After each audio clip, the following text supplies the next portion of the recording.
Un objet en maillage se compose de trois types d'éléments, des sommets, des arêtes et des faces. Ces trois types d'éléments sont considérés comme des sous-objets du maillage et ils sont liés entre eux. Un sommet est un point placé dans l'espace et peut constituer l'extrémité de une ou de plusieurs arêtes. Une arête est une liaison entre deux sommets et peut constituer le bord d'une ou de plusieurs faces. Et une face est un polygone plan de minimum 3 sommets. Il peut avoir 4 sommets maximum, mais à ce moment-là, pour l'ordinateur, c'est considéré comme deux triangles coplanaires. Travailler avec des maillages permet de modifier la forme du maillage lui-même en manipulant ces trois types d'éléments. Ainsi, dans Blender, le mode Objet Mode permet de modifier le maillage dans son ensemble, tandis que le mode Edit Mode permet de modifier le maillage en manipulant les sous-objets de celui-ci, c'est-à-dire les points, les arêtes et les faces. Dans Blender, vous trouvez les modes ici en dessous.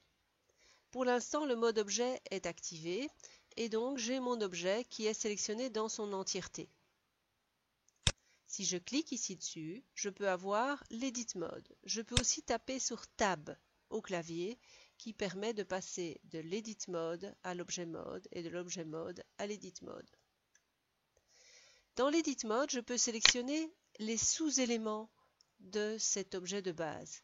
Donc ici, je sélectionne un point. Je peux sélectionner le point parce que j'ai cette petite coche qui est enfoncée. Ça me permet de sélectionner les points.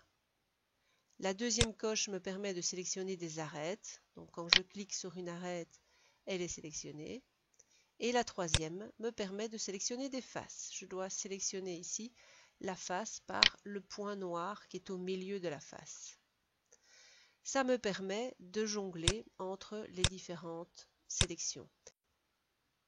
Je peux donc manipuler un point en le bougeant par exemple.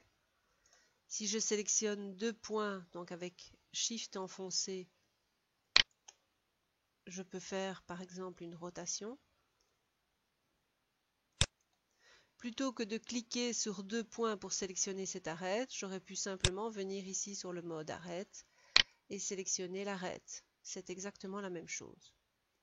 Maintenant, je peux sélectionner une face et faire un redimensionnement de cette face avec S, par exemple.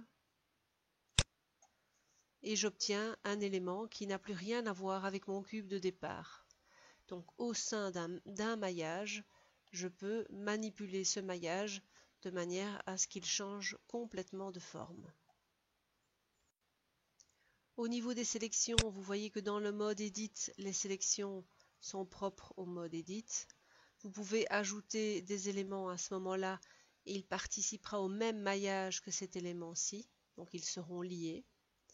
Et il y a moyen dans Mesh d'encore de faire des tas d'éléments, enfin de choses différentes, par exemple de subdiviser une face et donc vous obtenez 4 faces. Vous avez ici dans le menu Transform aussi des tas de possibilités de modification d'éléments. Par exemple, on peut sélectionner deux points ici et faire un Merge at Center. À ce moment-là, ces deux points se retrouvent au centre. Il y a encore bien d'autres possibilités encore, comme par exemple, je pourrais sélectionner une face et je peux extruder cette face. En tapant E, j'extrude la face. Je peux extruder celle-ci au-dessus. Et vous voyez que très vite, on peut obtenir un élément qui est très complexe, rien qu'en faisant des extrudes. Donc en tapant E à chaque fois, je fais un élément assez compliqué. Je peux encore faire plein d'autres choses. Knife, par exemple, permet de couper un élément en deux. Hop. Et je dois faire Enter. À ce moment-là, j'ai deux faces et je peux extruder seulement une partie de face. Il y a la possibilité de subdiviser des éléments. par exemple, je vais sélectionner cette face-ci et je la subdivise, mais je peux la subdiviser une fois, mais aussi 2 fois ou 3 fois. J'ai très vite d'autres faces. Je peux effacer une face. Je sélectionne la face, je fais Delete et il me demande ce que je veux deleter.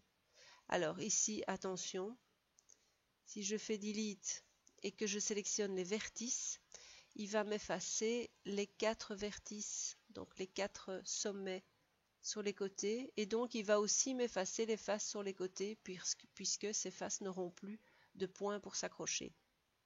Et donc quand je fais Delete, si je veux vraiment sélectionner, enfin effacer pardon, juste la face, je clique sur face. À ce moment-là, il me fait un trou dans mon maillage.